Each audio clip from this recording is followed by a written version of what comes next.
आज जो क्लासेस हैं आपके प्रसूति विज्ञान की चलेंगी। जैसा कि मैंने पहले बताया था कि जो भी वीडियो है अब आपके प्रसूति विज्ञान से रिलेटेड टॉपिक पे ही आएंगी और मैं पॉइंट वाइज सिलेबस के अकॉर्डिंग आपको सारी चीज़ें मैं बताऊंगा। तो जैसा कि पिछले वीडियो में मैंने बताया था कि जो आयुर्वेद से उपचारिकाएं हैं या जो उत्तर प्रदेश से आयुर्वेदिक जीएनएम का कोर्स कर रही हैं जो भी स्टूडेंट, उनको उनके रजिस्ट्रेशन से रिलेटेड मैंने सारी चीज़ें बताई थी, इंटर्नशिप से रिलेटेड चीज़ें बताई थी। तो जैसा कि मैंने बताया था कि जो कोर्स आप कर रहे हो उसमें 3 साल का जब ड्यूरेशन कंप्लीट हो जाता है, 3 साल कंप्लीट हो जाता है, तो एक एग्जाम होता है जिसको हम अंतिम वर्ष का भी कह सकते हैं कि अंतिम वर्ष का पेपर है। वो एग्जाम हो जाने के बाद से जो ही रिजल्ट अनाउंस हो जाता है तो आपको इंटर्नशिप करना होता है जो कि 9 महीने की है। तो इंटर्नशिप में जो ही आप चले जाते हो तो इंटर्नशिप के बाद से आपका एक और पेपर होता है प्रसूति का जो कि 4थे साल में होना है। तो उसी सब्जेक्ट के जो टॉपिक है मैं आपको पॉइंट वाइज बता रहा हूँ, क्योंकि बहुत सारे ऐसे स्टूडेंट जो परेशान हैं उनकी क्लासेस नहीं चलती हैं। बहुत सारे ऐसे कॉलेज हैं जिनको पता भी नहीं है कि प्रसूति का सब्जेक्ट होता भी है या उसकी क्लासेस भी चलती हैं, उसके एग्जाम होते हैं। तो आप कंफ्यूज ना हो, उससे रिलेटेड सारी जो कंफ्यूजन है मैं आपकी दूर कर दूंगा और टॉपिक वाइज मैं सारी चीजें आपको बताऊंगा। तो ऐसे स्टूडेंट जो अभी तक हमसे नहीं जुड़े हैं वो चैनल को सब्सक्राइब कर लें। और सबसे इम्पोर्टेंट चीज ये कि आप वीडियो के डिस्क्रिप्शन में चले जाइए, वहां पे आपको मेरे टेलीग्राम चैनल का लिंक मिल जाएगा, आपको इंस्टा का लिंक मिल जाएगा, फेसबुक पेज का लिंक मिल जाएगा, व्हाट्सएप ग्रुप से भी ज्वाइन हो सकते हैं। और आप पर्सनली जो भी आपको कंफ्यूजन है अपने कोर्स से रिलेटेड या सब्जेक्ट टॉपिक से रिलेटेड तो आप हमसे पूछ सकते हो। तो चलिए बिना टाइम वेस्ट के डायरेक्टली हम टॉपिक पे चलते हैं।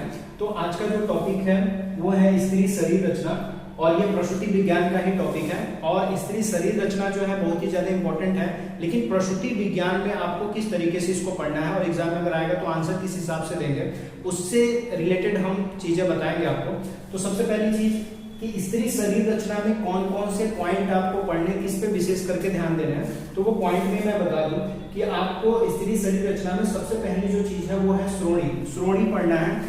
संस्कृत में अगर बोलेंगे तो श्रोणी हो जाएगा, उसी को हम इंग्लिश में या आधुनिक विज्ञान में हम इसको वेस्ट आर पेल्विस बोलते हैं। श्रोणी को ही वेस्ट आर पेल्विस बोला जाता है। अगर भग बोलेंगे तो भग को हम वल्वा बोलते हैं।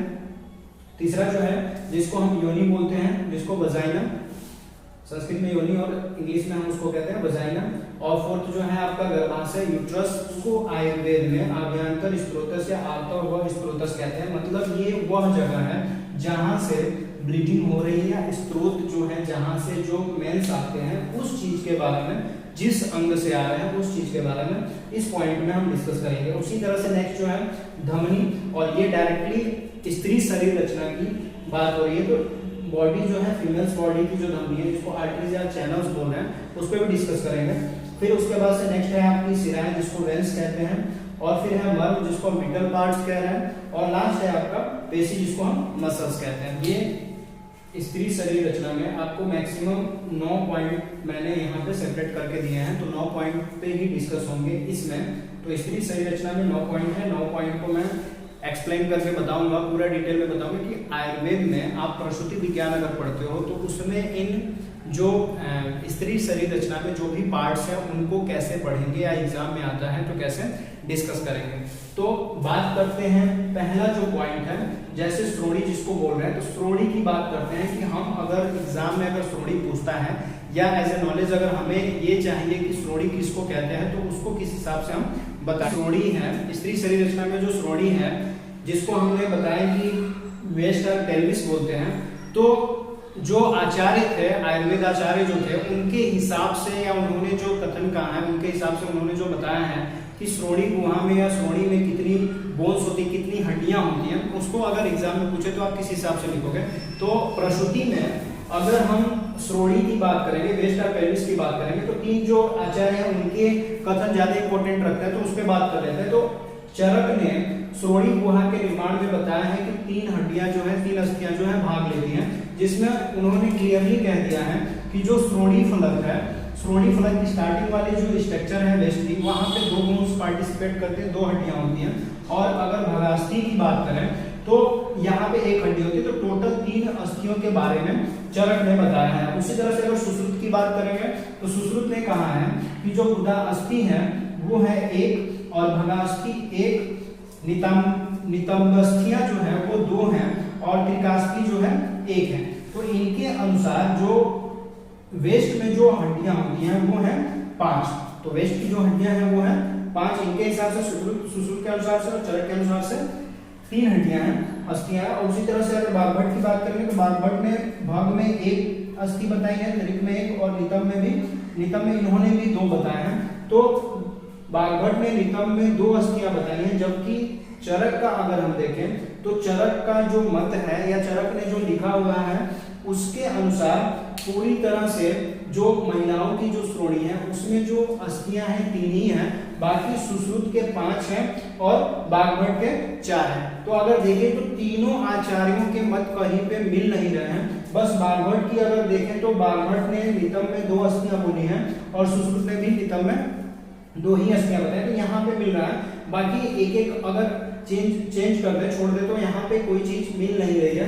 तो इनके हिसाब से श्रोणी की जो संरचना हुई है या निर्माण हुआ है उसमें इस हिसाब से अस्थियां लगी हुई हैं।